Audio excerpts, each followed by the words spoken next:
Jardines en el bolsillo. Leer para olvidar.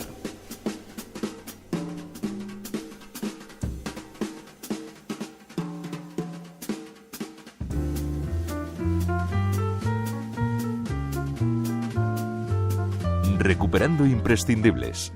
Con Ángel Rodríguez Abad.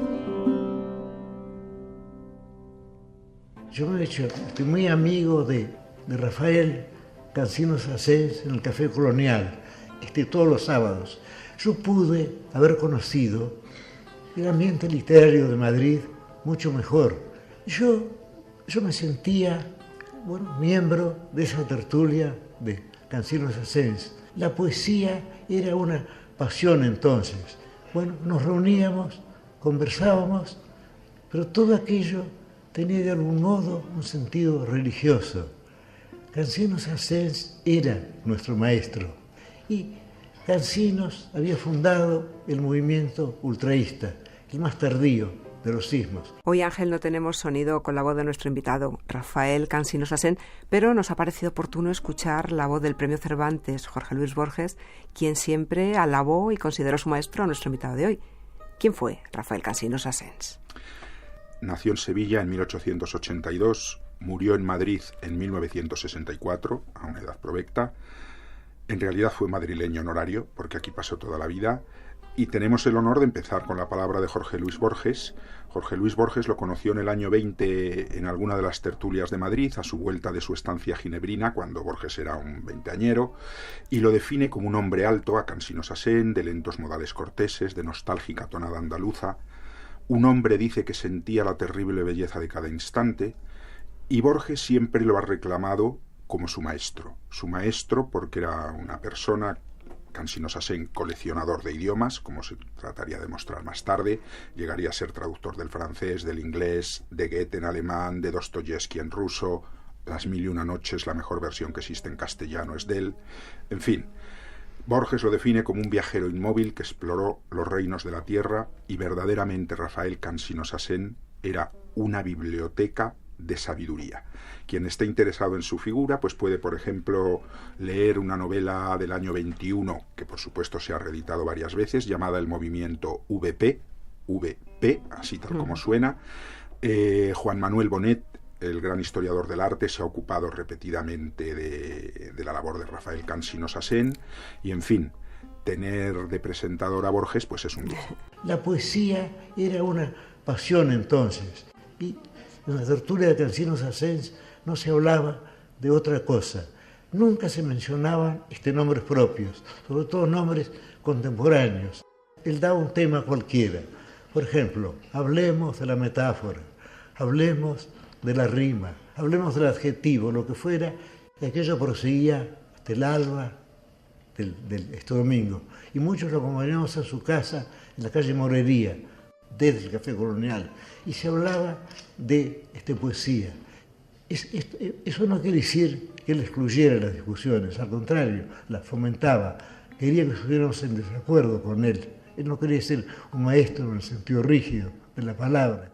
¿Por qué fue tan importante este escrito, Rafael Cansinos Asens, en este primer tercio del siglo XX, años 10-20 sobre todo? Es curiosa las cuestiones de la fama y de la gloria. La vida de Rafael Cansinos Asens casi se podría dividir en 3 tercios. Un primer tercio del que ahora vamos a hablar, donde fue un hombre imprescindible de la cultura española durante los años 10, los años 20 y hasta el estallido de la Guerra Civil. Lo que le restaba de vida hasta el año 64, un estruendoso silencio, podríamos decir, y afortunadamente a partir de los años 80, tanto la labor que hace su hijo Rafael Cansinos con el legado del padre, como la de historiadores y expertos como el mencionado Juan Manuel Bonet y otros, pues han vuelto a poner a Rafael Cansinos Asens en su sitio. ¿Y cuál es su sitio?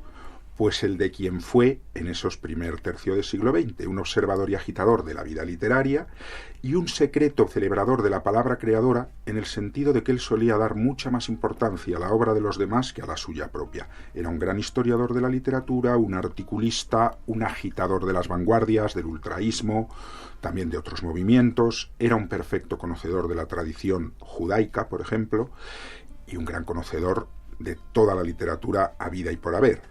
Libro indispensable para nuestros oyentes, La novela de un literato. La novela de un literato es un libro póstumo preparado por Rafael Cansinos, hijo, donde el subtítulo del libro, Hombres, ideas, efemérides, anécdotas, lo dice todo. Son las memorias que él no llegó a ver por motivos de censura publicadas en vida, preparadas por su hijo, y donde nos podemos encontrar a Juan Ramón Jiménez, a Rubén Darío, a Villa Espesa, a Valle Inclán, nombres mayores y menores. En el año 95, Francisco Ayala, que tuvo la oportunidad por su longevidad de conocer a Cansinos de joven, celebra la salida de la novela de un literato porque nos dice don Francisco Ayala que permite reconstruir una especie de tapiz donde se insertan las figuras mayores y menores que componen en animado cuadro un cierto periodo de la vida literaria española. Quien quiera conocer todo lo que fue la bullente vida literaria de los años 10, de los años 20 y de los años 30, no tiene más remedio que acudir a Alianza Editorial al libro en 3 tomos, La novela de un literato, de Rafael Cansinos Asén. Mi padre, después de la guerra civil, después de sufrir un expediente de depuración muy duro, en el que se le acusó de ser judío y de llevar una vida bastante rara, cosa curiosa, cayó en el olvido, pero él nunca dejó de escribir. Y ahí se quedó, y efectivamente, luego con el correr de los años fue más conocido en Argentina, gracias precisamente al maestro Borges, que acabamos de escuchar, muy emocionante, y más conocido en Argentina que en España. Luego, poco a poco, fueron apareciendo una serie de jóvenes que empezaron a reivindicarlo, y ahí fue donde Cansinos otra vez apareció en la escena literaria. Manuel Aguilar iba a editar no solamente la novela Un literato, tenía en proyecto hacer unas obras completas de Cansinos Asens.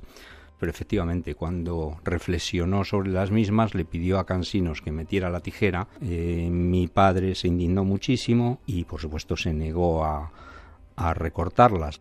Vamos hoy con un raro dentro de su producción, su primera obra, un libro que tiene ya 100 años de vida y reeditado varias veces en la edición que hoy recuperamos, prologada por Jorge Luis Borges también. El candelabro de los 7 brazos, Ángel, cuéntanos. Pues hoy traemos una rareza, pero que es una exquisitez. El libro se llama El candelabro de los 7 brazos, ya tiene aroma judaico desde el título. La primera edición, como tú bien señalabas, Pilar, es de 1914, pero después Alianza 3, la benemérita colección Alianza 3, lo recuperó primero en 1986 y luego en una edición preciosa en el año 2006, se puede encontrar todavía, es fácil, en fin, trabajada también por su hijo Rafael Cansinos, hijo. ¿Qué nos encontramos en este candelabro? Pues yo creo que es la composición lingüística de un personaje, de una voz, de un cantor, de un celebrante, de un salmista elogiador de la noche. Salmista porque el libro está entre la poesía, el versículo, la narrativa. De hecho, la última vez que se ha editado en 2006 es una colección de narrativa. Para Jorge Luis Borges es uno de los insistentes temas del libro, es la melancolía de los hombres maduros que deben alejarse de la fiesta. Tengamos en cuenta que no era demasiado maduro cuando lo compuso, sí. Pero siempre él, Cansinos, tuvo la composición de un personaje en su cabeza al que al final dio vida y dio vida literaria. Estos salmos, nos dice Borges, que las escenas transcurren en Madrid, ciudad de donde no saldría nunca ya más Cansinos hasta su fallecimiento, pero el ambiente es oriental, los lupanares son arenes, las mujeres que bailan son bayaderas, el café colonial donde daba tertulia nuestro protagonista de hoy pues se convierte en el café de los divanes rojos. En realidad yo creo que la figura del cantor, del celebrador, es la de un guía, la de un comentarista. Se puede ver en un pequeño fragmento que voy a leer sobre la noche, que es uno de los temas recurrentes. Nos dice Cansinos Asens: la noche es semejante a una descubridora de tesoros, bajo cuya diestra mano todo lo oculto se revela, o también como un sueño, en el cual la conciencia muéstrase a sí misma sus más intrincados panoramas. Y veamos qué lenguaje utilizaba, porque todo esto está compuesto en 1914, que es el periodo también de las vanguardias. Escuchen los oyentes este fragmento. Y ella misma, la noche, tiene una droga formidable, la luna amarillenta como el cáñamo del hachís, la luna seductora y hechicera que dora las fuentes y hace cantar a los sapos como ruiseñores y hermosea a todas las mujeres. La noche, añade Cansinos, es semejante a una embriaguez que hace parecer bien todas las cosas y en las que las más extrañas metamorfosis suceden felizmente.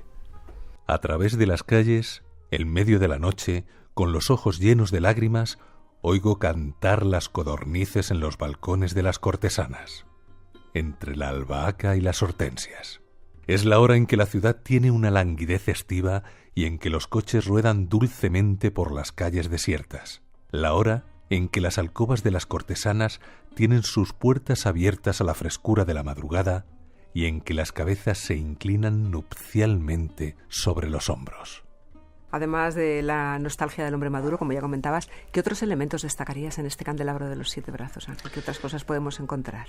Pues yo creo que es un camino el que se inicia ahí, un camino propio y sabio. En la novela mencionada, El movimiento VP del año 21, y que se encargó de reeditar su hijo en Arca Ediciones, y con un prólogo muy bueno de Juan Manuel Bonet, se habla de un camino extático, con X, y trémulo, símbolo de su propio espíritu. Y lo hace el protagonista, que es el poeta de los 1000 años, que es un trasunto del propio Cansino Sassen. Cuando Cansino Sassen, no sin ironía, se llama a sí mismo el poeta de los 1000 años, es que él era consciente de toda la sabiduría cultural, idiomática, literaria que llevaba consigo. En realidad, y la palabra es de Juan Manuel Bonet, Rafael Cansino Sassen ocupa un lugar de extraterritorialidad en la literatura española, pero eso no lo hace peor, todo lo contrario, es extraterritorial precisamente por su sabiduría y por el camino que emprende en este candelabro de los 7 brazos, porque es también el camino del corazón. Yo creo que lo define muy bien en una entrevista del año 29 en la Gaceta Literaria, que entonces era el No va más salir en la Gaceta Literaria, un periodista de aquella época, César Arconada, lo define de esta manera: como todo lírico, ha sido hombre de soledad y de tertulia. Eran los dos caminos de Rafael Cansino Sassen. Tenía un mundo interior que se desplegaba en su poesía, por ejemplo en este muy recomendable El candelabro de los 7 brazos, y al mismo tiempo era un hombre de tertulia, un hombre que daba a conocer sus saberes a los demás, por ejemplo a un joven Jorge Luis Borges. En aquella hora dulce hay una frescura epitalámica en la estancia, y los espejos son semejantes a los lejanos horizontes de la madrugada. Bajo el cielo raso revolotean las mariposas de la madrugada, y la ternura de la hora da a las caricias una suavidad acongojada, y junto a ella, silenciosos y conmovidos, se permanece en un abrazo largo. Ella entonces sonríe de nuestra torpeza y, como las codornices cantan en el balcón, corre de un salto a cerrar las maderas y bajar los visillos, y vuelve a nuestros brazos, mientras en la calle suenan ya los despertadores de los artesanos. Hemos empezado con Borges, recordando a su maestro Rafael Cansinos, y finalizamos también con Borges, Ángel. Pues finalizamos con Borges porque, como tú decías, el libro que hoy hemos rescatado, El candelabro de los 7 brazos, lleva un excelente prólogo de Borges. Borges siempre habló bien de Cansinos, además en una de sus visitas a Madrid de los años 60 acudió a visitarle, y ya en el cierre borgiano es que escribió Jorge Luis Borges un soneto sobre Rafael Cansino Sassen, y los 2 últimos versos del soneto dicen: acompáñeme siempre tu memoria, las otras cosas las dirá la gloria. La gloria de Cansinos está en sus libros y podemos acceder a ella.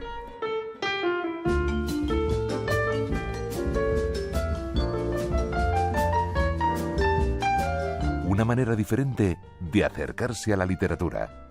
Jardines en el bolsillo.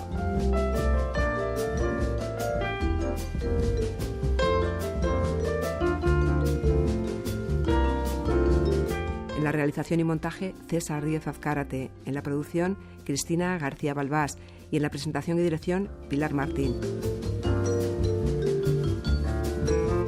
Y recuerden, pueden volver a escuchar este programa en los podcasts de RN.